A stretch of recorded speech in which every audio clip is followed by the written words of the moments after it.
He did join. He was there for a while and he left. Do you want to sit here or do you want to... I prefer not to, but if I have to, then I'll do it. Well, you can see the question for it and we can look at the chat. There's seats in the back, there's seats on the side. Anyone needs a seat? When the questions start, then I'll just go back up here and ask you guys.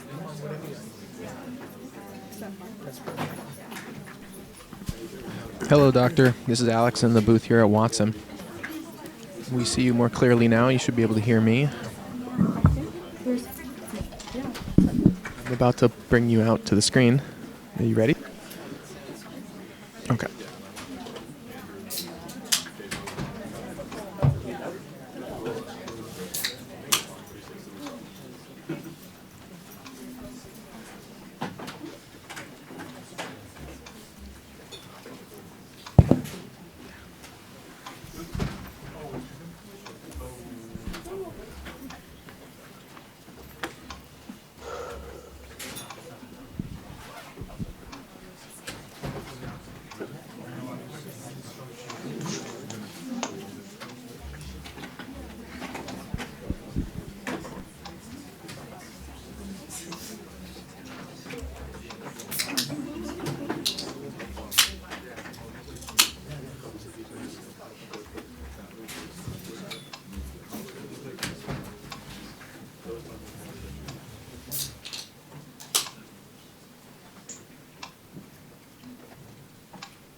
One more free seat here if someone needs a seat.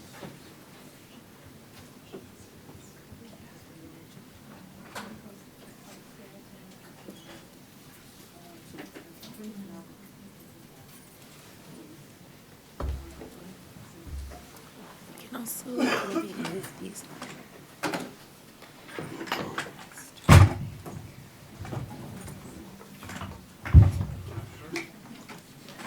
There's only 2 free seats here. If anyone needs a seat, please come use it. There's one here. 2 front row seats right here. 2 front row, 1 in the middle, 2 in the back.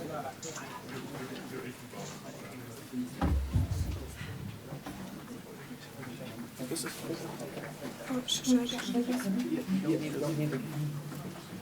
Yeah, we're not going to use this. You're just using this to just watch. Everything's in here. Thank you.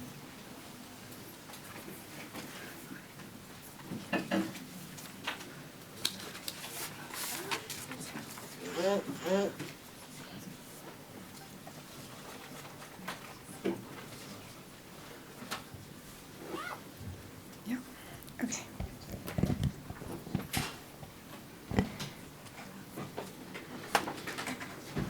So we're going to start now. Thank you everyone for being here. Good afternoon, distinguished guests, fellow students, faculty members, and our esteemed speakers. My name is Serena Fadel. I'm a junior here at Brown from Lebanon, studying biology and international public affairs.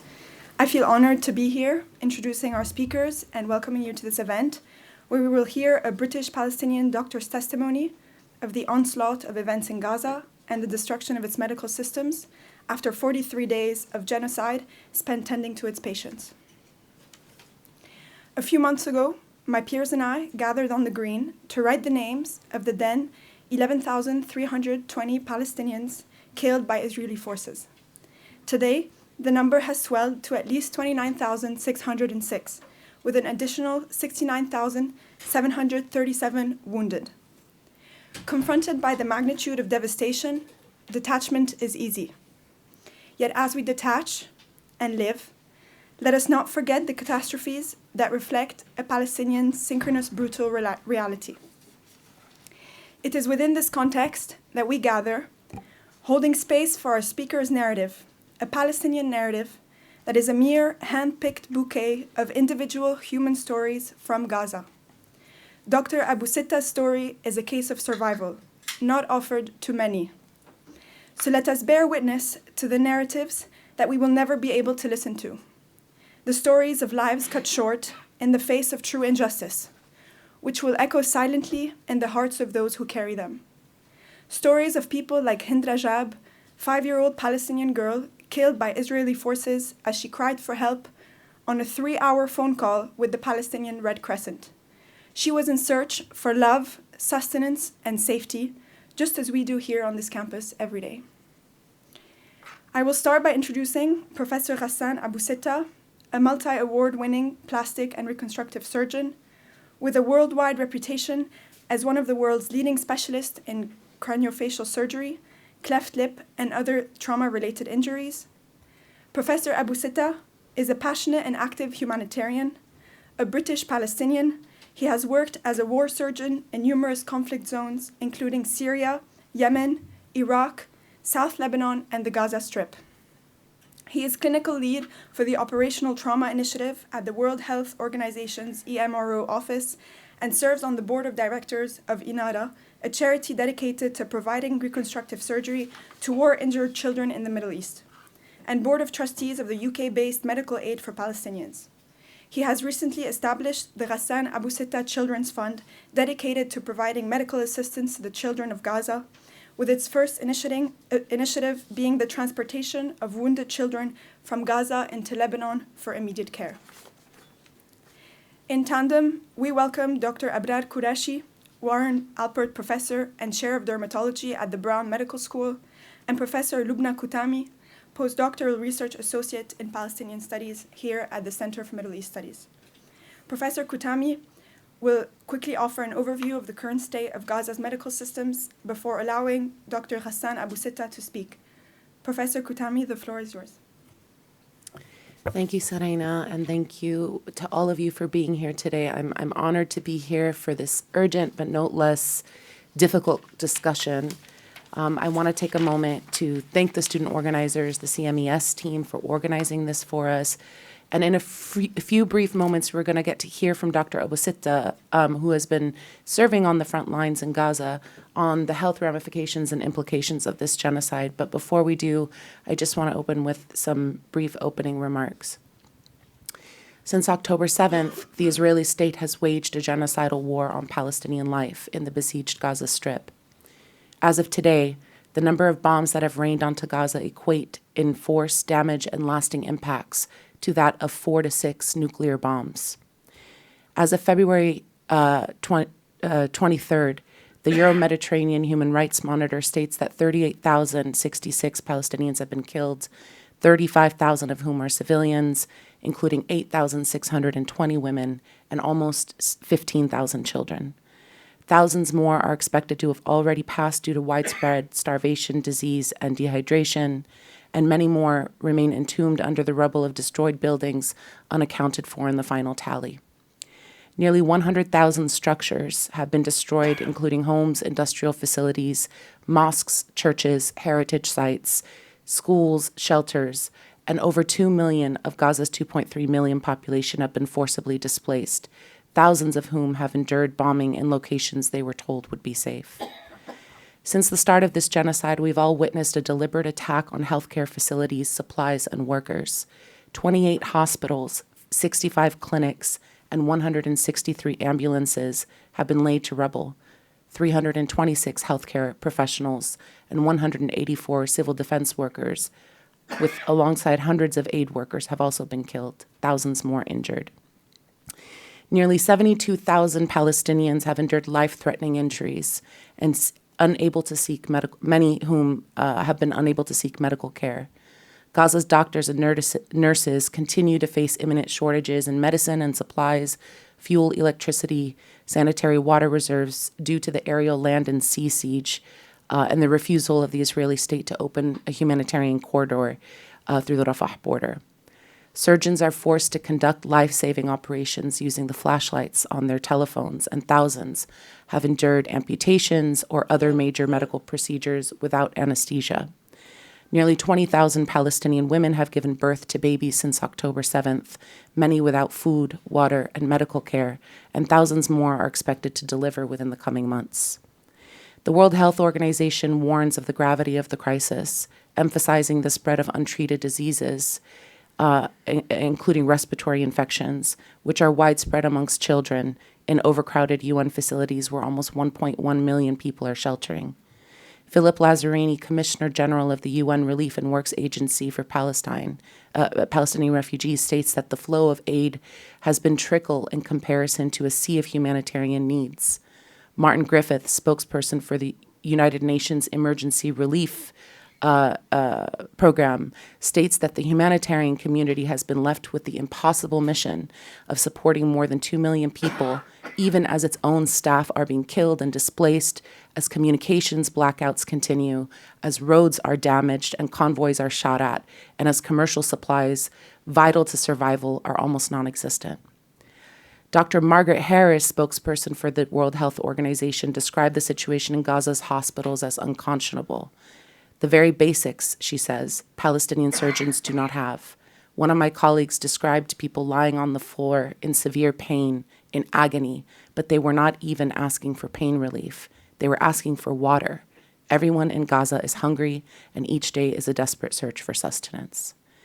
Despite global pressure, a ceasefire is still not in sight. But even if the bombing stops today and the siege was fully lifted, allowing aid to enter without restriction, the catastrophic environmental and health ramifications of this war will still yield thousands, if not hundreds of thousands, of premature Palestinian deaths. As we bear witness to the staggering loss of life and catastrophic impacts of this war, we are aware that the pain we hold is only based on a fraction of what we know.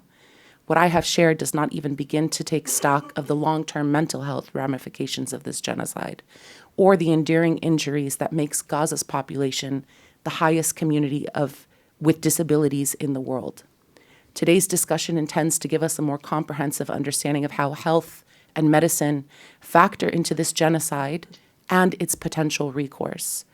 I would now like to turn the floor to Dr. Ghassan Abu-Sittah to give us what I'm certain will be vital, but no less harrowing, understanding of the health crisis in Gaza, as well as the conditions that the medical care community is operating within. Dr. Abu-Sittah, it's so great to have you with us. Thank you for taking the time to be with us. Thank you very much for this invitation. The floor is yours. Thank you, everyone, for this. Thank you.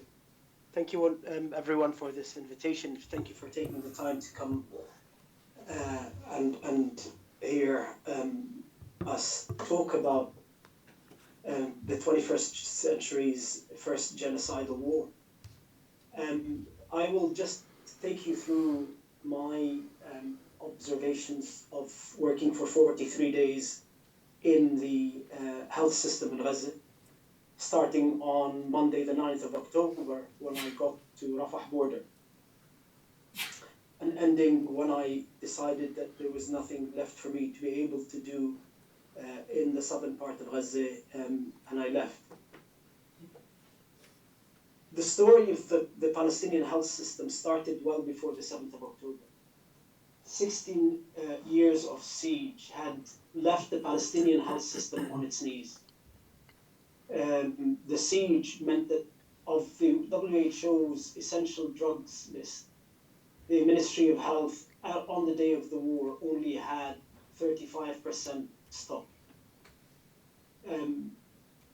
MSF, the organization that I went with as a volunteer, had in the year before spent 18 months trying to get a single X-ray machine that's used inside operating rooms across the many obstacles that Israel had created in order to create the humanitarian catastrophe that was the siege before 7th of October.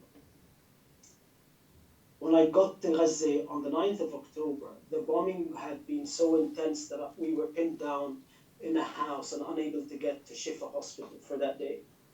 And it wasn't until the 10th on Tuesday that I was able to walk with my luggage to Shifa Hospital. and reach my colleagues. It was very apparent from the very beginning when I got there that even by day 4, day 5, the hospital was almost at bed capacity. The number of wounded were in every bed. The ambulances were coming every minute or so, usually with more than 2 or 3 wounded. And what was more harrowing when I got there, and I, after having a meeting with my colleagues, decided to start going around and seeing some of the patients, I realized very quickly that there were already shortages. Chlorhexidine, which is a disinfectant, was short on the wards and had been rationed just for use in the operating room. And so my first patient, who was a 16-year-old girl with 70% body surface burns, we couldn't properly disinfect these burns to prevent the infection, which is what usually kills major burns patients, and had to revert to regular soap just to clean the wounds. And the situation, as a result of the complete blockade that was then declared on the 18th of October, just got worse. The sheer number of the injuries very quickly overwhelmed the system. Gaza's total bed capacity was 2,500, of which 600 beds were in Shifa Hospital. And by the end of the first week, Shifa was at capacity. The number of severely wounded, the number of major burns with covering more than 50% of the body surface area was staggering. And the plastic surgery unit of Shifa Hospital, where I was based, we had 1 operating room. And although we were doing between 8 and 12 cases, surgeries per day, from 8 in the morning to 1 o'clock at night, by the time we finished these cases at night, the hospital had already seen 400 to 500 wounded come in. And this was a daily occurrence. Every day felt more like a quicksand in which there were more patients waiting for you to operate on them and less material and medication for you to work with. First, it was the chlorhexidine that went, and we had to start using a cocktail that we made up of vinegar, washing up liquid, and saline to disinfect wounds because we'd run out of antiseptic solution. And then by the second week, we'd run out of morphine and started using paracetamol, or the intravenous version of Panadol for patients for pain relief after the surgeries. As the wounded increased, and initially, because by virtue of our specialty, we had by the middle of the second week around 100 patients with full burns covering more than 50% of their bodies. We had 50% of our wounded children. We were operating, half of the cases we were operating on were children. And we were seeing injuries consistent with the use of incendiary bombs, and later on with the use of fragmentation Hellfire missiles, and then eventually with the use of white phosphorus bomb. I then had to move from Shifa Hospital to support a hospital up north in Jabalia refugee camp called Auda Hospital. It's a small NGO hospital in Gaza's biggest refugee camp, Jabalia, and it had an MSF unit inside the hospital. 2 days after I got there, Dr. Ahmed Mhanna, the medical director and an anesthetist, who is currently in Israeli prisons, having been arrested from inside the hospital. When by the second, third day that I was there, he received a phone call from an Israeli army officer. And this was the beginning of a pattern. And the army officer basically told Dr. Mhanna that we had to evacuate the hospital, and that if we didn't evacuate the hospital within 2 hours, the attack would be, and the subsequent deaths and injuries would be on his head. That he would be to blame for any deaths that happened. So the first discussion was very early on in that war, and it was a unanimous decision within the health system that we weren't going to evacuate any of the hospitals. a decision to evacuate the hospital and deny our communities the healthcare that they needed was a decision to facilitate the ethnic cleansing that Israeli politicians were openly declaring that they wanted. And so that evening, we decided that I would transport the patients that we had operated on back to Shifa Hospital, but Lauda Hospital would remain open. So I went back to Shifa Hospital to carry on the work with the plastic surgery unit.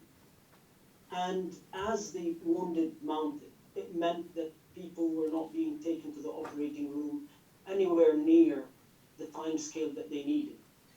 These highly infected, contaminated wounds that needed to be operated on within the first hours of injury to prevent infection were waiting for 5 days, 10 days, some of them 2 weeks eventually, because the sheer number of the wounded so overwhelmed the system, we're barely able to take the most critically injured to the operating room. On the 17th of October, and the few days before that, we were having a discussion amongst us that maybe one of the ways to try to overcome this shortage of in the operating room capacity was for me to start taking patients from Shifa Hospital to some of the other hospitals, maybe Al Ahli Baptist Hospital, to operate on them so that I can at least decrease the pressure and the operative load on the guys at Shifa Hospital. And so on the 17th of October, I went to Al Ahli Hospital. And when I got there, Al Ahli is Gaza's oldest hospital. It used to be called the English Hospital because it had served as a hospital for the British Army during the First World War. And like every other hospital at that stage, the hospital compound had turned into a center for the internally displaced. Families seeking refuge from the bombing had gone to the hospital thinking that it was safe. And they should have been right. This is a hospital that's owned by the World Council of Churches. It's managed by the Anglican Church in the UK. And so when I got there and I saw the patients, as one always does, and I made a list of 10 patients that needed surgery and then a further 10 that would have surgery the following day, I started my day. And around midday, I had a visit from the CEO of the hospital and the medical director. And the medical director told us that he had also received a phone call from the Israeli army ordering him to evacuate the hospital, and that and that failure to do so and the subsequent attack would be on his head. Having failed to evacuate, the Israelis then fired 2 missiles on the outer perimeter of Al Ahli Hospital, and he got a phone call the following day from the same officer, basically berating him for failing to evacuate the hospital and telling him that what would happen is going to be his fault. And despite that, we decided that we needed to just carry on operating, and we continued to operate. I decided that I was going to sleep over at Al Ahli Hospital because I needed to operate till the late hours of the night. And around 6:30 that night, there was an almighty noise, a kind of whistling noise, followed by a huge explosion. And immediately from the blast wave, we could tell that this was an explosion inside the hospital. Part of the false ceiling in the operating room fell on top of us. And when I managed to stumble out of the operating room and I was able to look onto the courtyard where these families had been taking shelter, I could see the courtyard on fire. The ambulances and the cars were ablaze. There were a couple of palm trees that had caught fire. And the light from the fire had lit the courtyard, and the courtyard was just completely full of dead bodies, strewn across the whole of the courtyard of the hospital. Very quickly ended up going to the emergency department, and we started to resuscitate the wounded. There were people with amputations, there were people with shrapnel injuries who were dying in front of us. There were families crying, asking for help for their loved ones. And eventually, when the ambulances came, we started to take the wounded back to Shifa Hospital. in the ambulances. And by the end of that night, 483 had been killed in that single missile attack. So a day later, after basically regaining some composure, I restarted my work with the plastic surgeons at Shifa Hospital. And it was then that the narrative of the fact that this was a misfired Palestinian missile was so quickly adopted by Western media, even though those same media outlets had never spoken to any of the 4 or 5 doctors that had been in the hospital, to any of the victims, had never seen the footage taken by Al Jazeera of the bomb site within half an hour of the explosion. Yet they were happy to take the word of the Israeli army that despite a decade of Palestinian missiles that had never managed to kill more than a handful of people, this one Palestinian missile had managed to kill 483 wounded civilians all at once. When I went back to work at Shifa, it was the time of the whole narrative about Shifa having underground command and control centers and bunkers, Hamas military command centers underneath Shifa. And while Israel was able to distract attention towards Shifa, in that preceding week, it destroyed 3 children's hospitals in the north. Rantisi, Muhammad al-Durra, and Nasr were then set upon, attacked by Israeli tanks and completely destroyed. Israel then, with the ground invasion, continued towards Shifa Hospital. And the bombing around the hospital got to a point where the Israelis were literally targeting adjacent buildings to Shifa Hospital. When the Israelis started to target the Shati refugee camp, we had a large influx of phosphorus burns patients. And all of this was happening while the blockade meant that no new medical supplies, no medication, and no fuel for the generators were coming in. At some point, Shifa had run so short of fuel that it had to switch off one of its 2 generators and reduce its operating room capacity by 50%. And it was then that I had to make the decision to try again to take patients out of Shifa Hospital and operate elsewhere. My colleagues at Al-Ahli had managed to fix 2 of the operating rooms and the ground floor of Al-Ahli Hospital, where they had collected 30 of the beds and brought them down. And so my job was every day to get into an ambulance, take 7 patients with me to Shifa, to Al-Ahli, operate there till 5 o'clock, and then come back at the end of the day around 5 o'clock and rejoin my colleagues at Shifa Hospital. And that pattern continued until one day the Israeli land incursion reached the point where it had completely surrounded Shifa Hospital. And I was in Al-Ahli trying to get back to Shifa when that happened and remained for the rest of the war at Al-Ahli Hospital. On that night, Al-Ahli, with its 2 functioning operating rooms, myself, a plastic surgeon, and 1 orthopedic surgeon, became the only functioning hospital in the whole of Gaza City.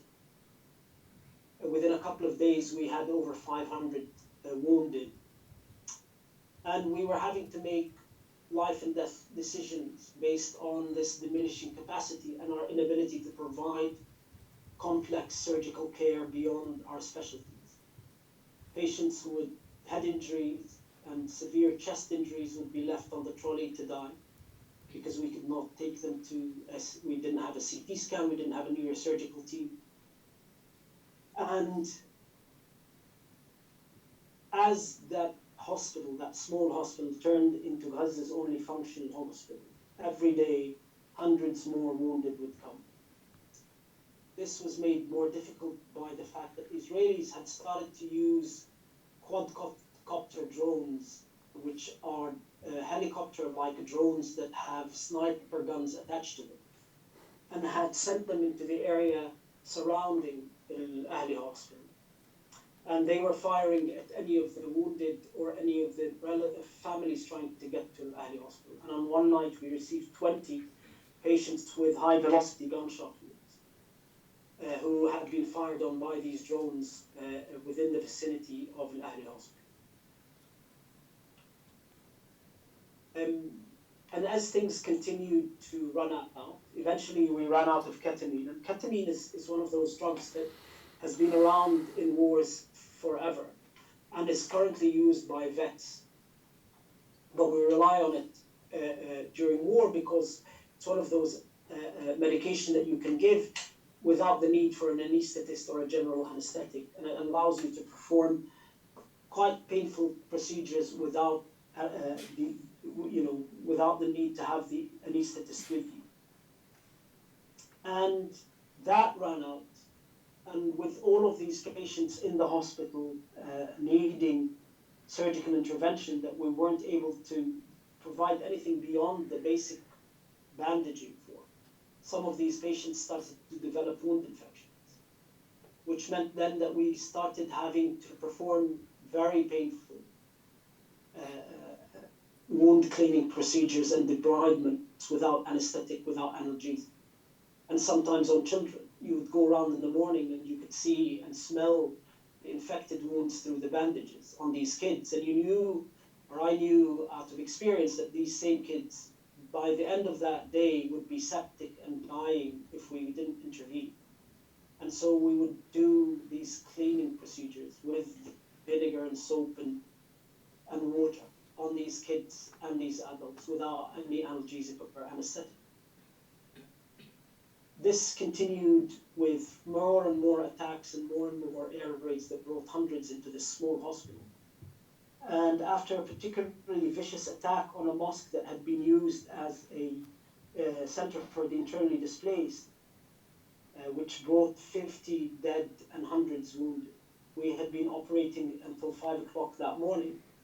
And that was when we ran out of the rest of the anesthetic medication. And the operating room at Ahli Baptist came to a stop. And that's when it was day 40 for me. I had been in the system for 40 days. I made the decision that maybe if I go to the south, I'll be able to do more good now that there are no operating rooms in the north. I made my way to the south by foot after 6 hours of walking. And in the south found the situation just as bad. The blockade meant that the operating rooms were working at much reduced capacity. But the problem with the system wasn't that there was a shortage of surgeons, but the shortage of fuel and medication meant that the surgeons were sitting around trying to get their patients into an ever-diminishing number of operating rooms.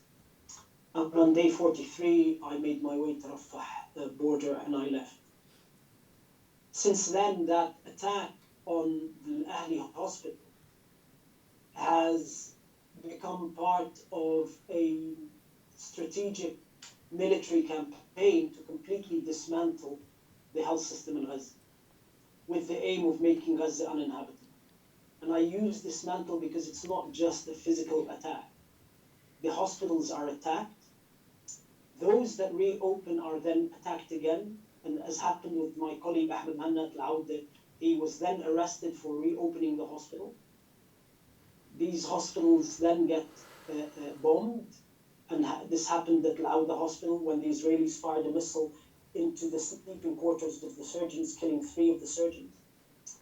And we have seen after the south and the hospitals in the south destroyed, quadcopter snipers used against Shuhada al-Aqsa Hospital in the central area in Deir al-Balah. And then the Israelis physically attacking and occupying Nasser Hospital in Khan Yunis and bombing Al-Amal Hospital in Khan Yunis. And at the moment, after this campaign has been going on for almost 5 months, of all of the hospitals in Gaza, the only functioning hospital now is the European hospital. So 2.25 million, 70,000 wounded have only access to 9 operating rooms. And so when these medical teams are going into Gaza, they're all congregating around the same hospital, trying to get patients in because the health system has been so reduced. The other killing machine within this genocidal campaign is the starvation. We had begun to see the effects of malnutrition when I was there, and that has now become full starvation especially in the northern part, but also in the south. Children on a daily basis are succumbing to starvation and dying. And the third killing machine in the genocidal project is the academics, destroying 60% of the houses, destroying the water and sewage treatment systems, destroying the very fabric of public health utilities, and then forcing everybody to live in cramped, internally displaced schools and centers, means that over 700,000 have infectious diseases, everything from diarrheal disease to respiratory diseases to hepatitis B. And so the genocidal project, through its 3 killing machines, the bombing that kills between 150 and 200 a day, the starvation that's taking lives in Gaza, and the epidemics that are also taking lives of malnourished and immunocompromised civilian population, is what drove Paul Spiegel and his colleagues to estimate that the death will continue well after the war is ended, because Israel has designed this war so that what it fails to achieve in the war, it can still achieve in the ceasefire, which is to make Gaza an uninhabitable place and to ethnically cleanse whomever is left of its population. The 30,000 dead, in my opinion, represent around 40 to 50% of the number of total dead. From the very beginning, Gaza never had the heavy lifting equipment to search for the bodies buried under the rubble. Any retrieval is happening by hand, and so we believe that there's between 15 and 20,000 that are still buried under rubble. In addition, the killing is happening at such a rate, particularly in the north, that the majority of the dead now are not being registered. They are being quietly buried by their loved ones in the north and in areas that are completely cut off from those centers that you would be able to register and get a death certificate. And so the 30,000 is probably closer to 60,000. This will be a war that will be remembered as a war where the destruction of the health system has been an intrinsic and critical component of the military campaign. It's not a collateral injury, it's not a byproduct of the campaign, it is actually a central component of the military campaign. Thank you very much. Thank you, Dr. Abu-Sittah, for that incredible detailed account of all the atrocities you personally witnessed yourself. I just want to turn, so many questions to ask you. I'm sure the audience has a lot of questions, but just want to turn to a very, very important part of what you said right at the beginning, which is, yes, there are calamities from war, and yes, there are issues with nutrition and bombing, but on a daily basis, people need healthcare. Women are delivering babies. Children get sick. People have chest pain and have heart attacks. Just that simple everyday machine of healthcare delivery. For example, my first question was, where are women going to deliver babies? You know, some of the busiest physicians in our hospitals are OBGYN physicians. Where do children go if they have, you know, a breathing problem suddenly, they can't breathe? So just everyday mundane healthcare needs. What's happening there? So with regards to the non-communicable disease, the chronic diseases, even as early as when I was at Al Ahli Hospital, when the Israelis destroyed the three pediatric hospitals, we started seeing kids with diabetes who have run out of insulin. We've started seeing asthmatic children come to the emergency department. And so the absence of medication and the absence of a health system has turned chronic illnesses into fatal diseases. And so people with hypertension that don't have access to their medication anymore, or the absence of insulin, insulin pens have been deemed dual use by the Israelis and to justify preventing them from going in. All of these have become life-threatening illnesses. And the Israelis targeted the maternity hospitals. The Israelis, the Israelis used white phosphorus against the maternity hospital within Shifa in its attack, and then attacked all of the smaller private maternity hospitals. Currently, there's only one maternity hospital functioning in the south, and women are having their children in these overcrowded camps for the internally displaced. And those who are lucky enough to be able to find a place at Al-Awd al-Nusayrat Hospital have to be discharged within an hour to make room for more women who are having babies, including cesarean sections who have to be discharged within an hour. Now, you said a lot about white phosphorus, and the question comes up: how do you know it was a white phosphorus burn? We know that 20% body surface area or greater has very high mortality rate. Forget about infections; they just can't keep their body fluids. Access to IV fluids, access to wound dressing equipment.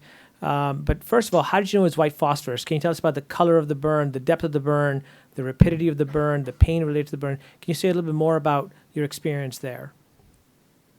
So I had treated white phosphorus burns in Gaza during the 2008-2009 war. So I was very familiar with the kind of pattern of injury that it leaves. And so the white phosphorus bomb explodes midair, and it covers a large area with a canopy of these little pellets that then rain down on people. And these are pellets of white phosphorus stabilized with resin. And the white phosphorus is activated when it hits the flesh, and then it burns through. So the burn is a radial burn rather than a circumferential burn. So you see the patient, and they're like peppered with these circular full thickness areas of burnt skin. And then when you try to cut that burnt skin, you see that it is going towards the center of the body, because that white phosphorus continues to burn chemically until it no longer has exposure to oxygen. And so when you're cutting that white phosphorus, you're cutting that full thickness burn.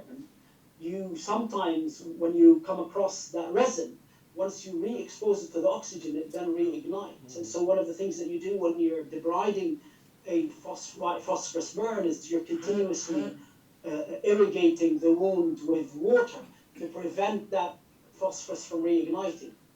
And so once you see it in your life, you never forget it, because it just continues to burn down to bone, sometimes down to viscera.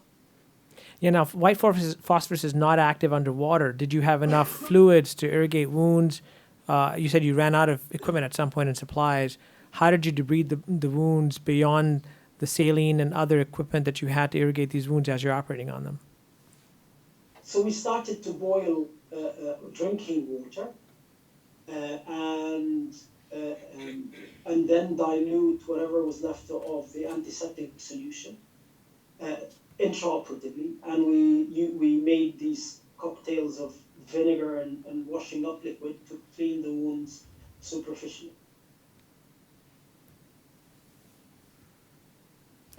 I think we're going to open the floor for questions. I had a quick question before, so I'm going to start with that. And if people want to start writing a question down on the Zoom link if you're joining online, and there's going to be a mic that's distributed if you're here in person. Mustafa, just raise your hand. Thank you. My first question, thank you so much, Dr. Ghassan. My first question for you is the fact that you're British as well has exposed you a lot to highly influential people since you've been in Gaza. And you've spoken to, I think, the War Investigation Unit in the UK cabinet and the Cabinet of War. So I was wondering if you could speak a bit about that experience and how you think it has been influential or not. So on arriving back to the UK, I was asked to go to the War Crimes Investigative Unit at the Metropolitan Police in London. And over the period of 4 hours, I gave evidence. I shared the pictures that I had with them about the different aspects of the different war crimes that I had witnessed. And then after that, they forwarded my dossier to the International Criminal Court in The Hague. And then I traveled to the International Criminal Court in The Hague, where I gave evidence over a period of 4 days to the investigative team at the ICC. Thank you.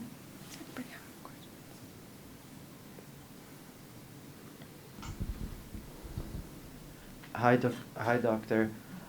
Thank you so much for coming today and for speaking with us. I have a question about starvation in Gaza and how is that having an effect on the healthcare system, and how is starvation being used and famine being used to purposely make Gaza uninhabitable? So the area most severely affected is the north, and the north is actually cut off from the south by the Israeli army, and they fired and have fired, and as CNN has shown, have fired even on UN convoys. And so what starvation does is it means that those who are wounded will die much quicker. Those with who have infectious diseases, diarrheal diseases, respiratory diseases, by virtue of their compromised immune system will die faster. And then the young and the old die as a result of the starvation and as a result of the malnutrition. In the south, although there's a small trickle of aid going in, the aid represents 10% of Gaza's total needs. And so a similar but slower famine is taking hold. And we can see it whenever we look, when you watch the news, look at people's faces, look at the cheeks of children where in the age group where that cheek usually has fat in it, and how that cheek is now hollow. This is acute, rapid malnutrition. And so malnutrition will speed up death from illnesses and will eventually lead to death. And that's the third killing machine that I was talking about.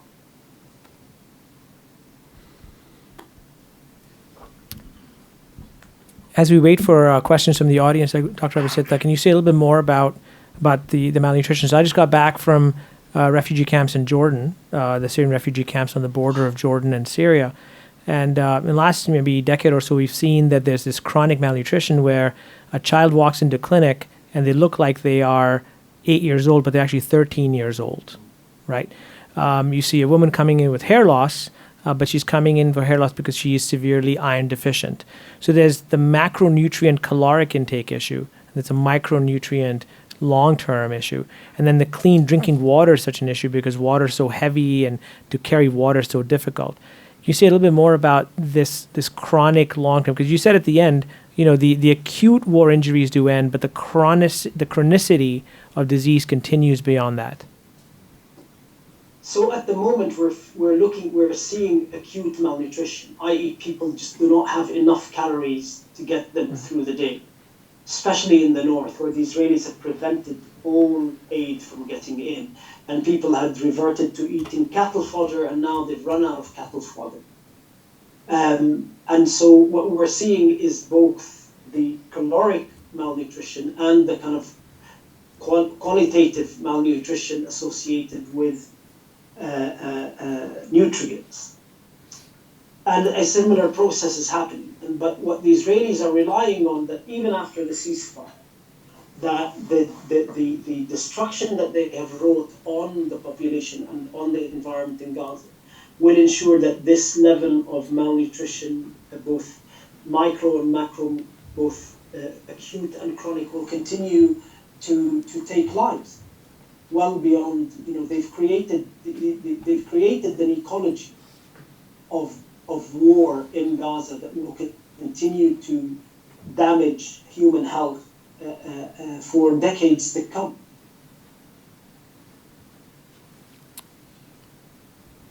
We have a question in the back, but as we're waiting for that question to be asked, I'm going to turn the questions a little bit now towards the last 8 minutes to turn it around a little bit, Dr. Abu-Sittah. So what you saw and what's going on, what can we do sitting, in the US of A, sitting in the UK, sitting in Europe?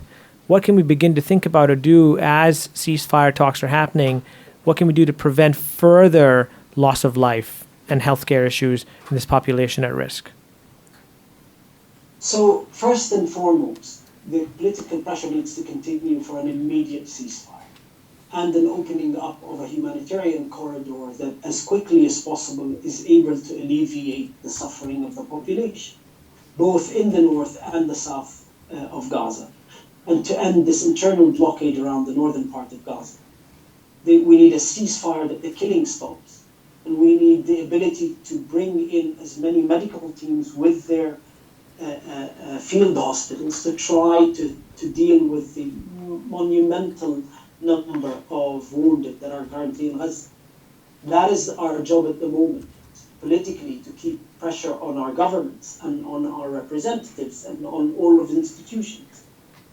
Beyond a ceasefire, we need to make sure that the Israelis do not achieve what they couldn't achieve in the war during the ceasefire, i.e. to make Gaza an uninhabitable place so that the population would leave, not as a refugee crisis, as the Israelis were hoping at the beginning of the war, but as an illegal migrant crisis when they are left with damaged homes and a damaged economy and an inability to provide for their families in the ceasefire, and then they would have to leave.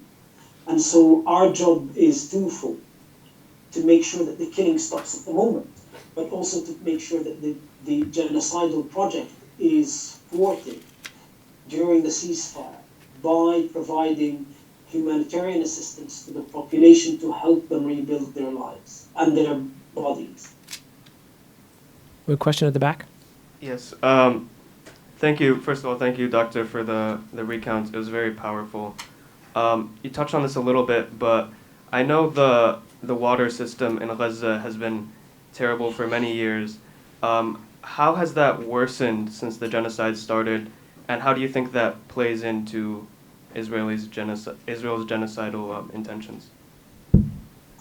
So one of the first things that the Israeli Air Force did is it bombed the 3 water desalination plants in Gaza. And these had been built by the European Union to try to solve Gaza's chronic drinking problem.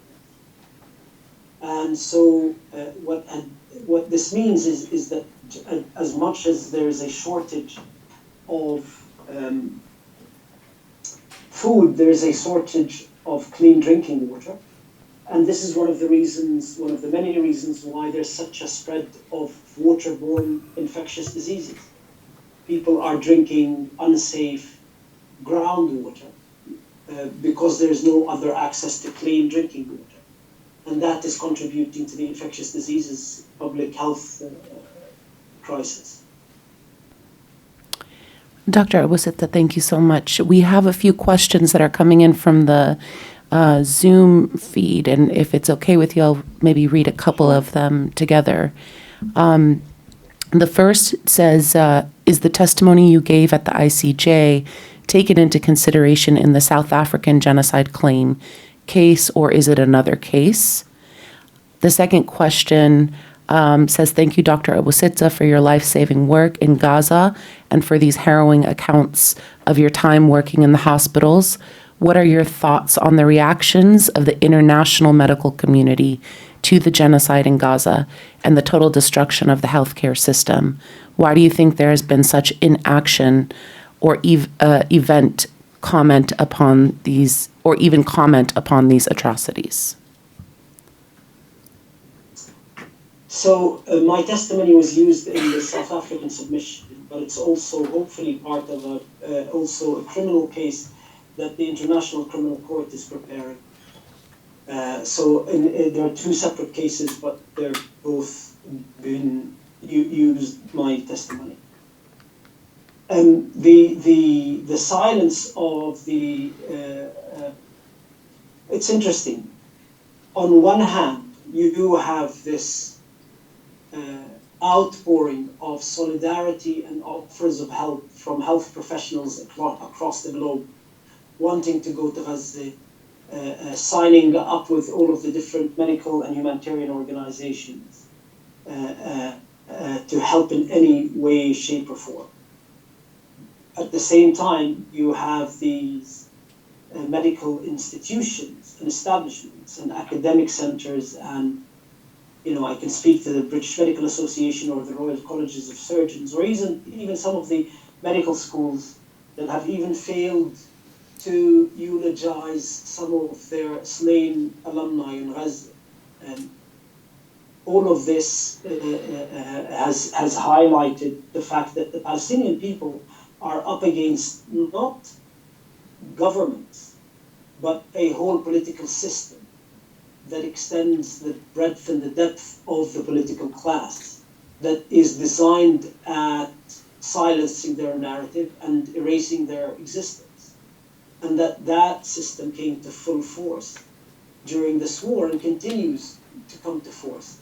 If you were to try to submit a paper with the term genocide, even though now it's a term used by the International Criminal, the Court of Justice, to the British Medical Journal or to Lancet or to any of or to JAMA you will not get that paper published.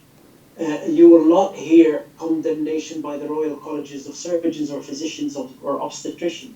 We have, I think one of the ex-presidents of the Royal College of Pediatricians made a comment about this being genocidal, and she almost lost her license. On the other hand, at the beginning of the war, towards the beginning of the war, 400 Israeli doctors signed a petition calling on the Israeli army to target Palestinian hospitals and not to consider them health centers because they are full of terrorists. And the Israeli Medical Association did not censor them, and the World Medical Association did not censor the Israeli Medical Association for failing to censor them. And none of the medical institutions has bothered to highlight this issue.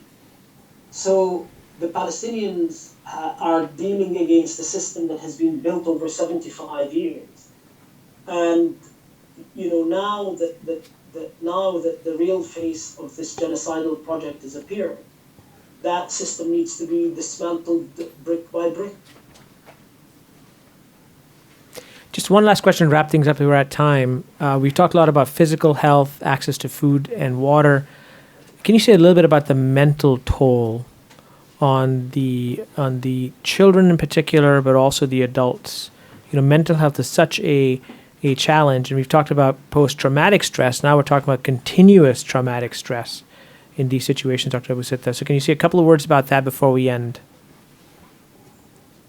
So the horrors that the population of Gaza has had to endure and witness, the survivors have had to see, the loss.